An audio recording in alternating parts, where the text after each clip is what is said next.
we came to the High Court of Masaka, believing we would be before the resident judges of Masaka, because what we were applying for was a revision of the decision of a lower court in Masaka. Such a revision is done by the resident judge. Coming to Masaka this morning, we found a different judge who we know to be in the civil division of the High Court in Kampala. We established that actually he had a cause list of even matters that would come today. So the applicant, the Honorable Rose Nalubowa, told us as counsel that he had already received information that, but why you people always partisan? Security doesn't have what's going on outside. We have been there. You did not stop when it is making. You just follow us wherever we go. You want us to go we were in front. As she's, we had her, and we thought she had a justified cause against what happened. And she informed us she had had a bit of prior information that such can happen. She gave us a background. The returning officer was changed, a new magistrate was brought in this matter. So she had all the right to express her fears that there is a judge who has been brought from another post.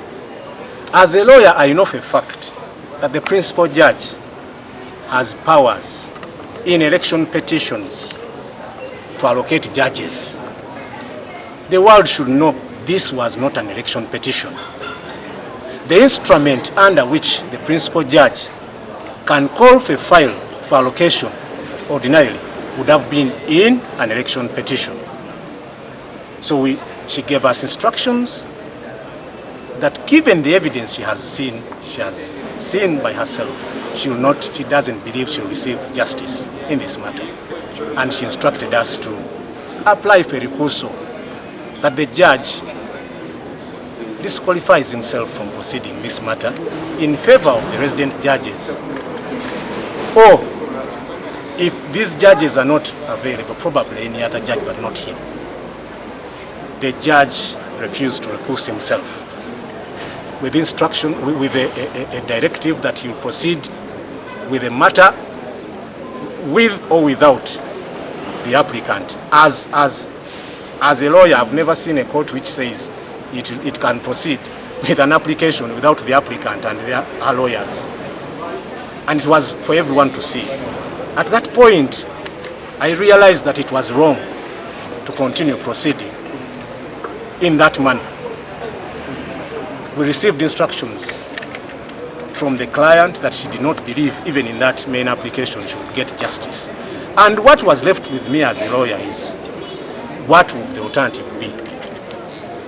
The world needs to know that we've gotten full instructions upon her concern from the party that she represents and herself, that if we may not try to clean the house by revision of those decisions, we seek an alternative remedy.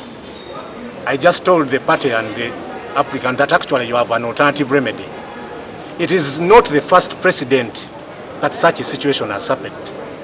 It happened in the matter of Kasibante Moses and Katongole Singh, where some of us participated, where we found that the revisionary cause which would help the judiciary was wasting a bit of our time, and that the 30 days within which we have to petition are fast moving.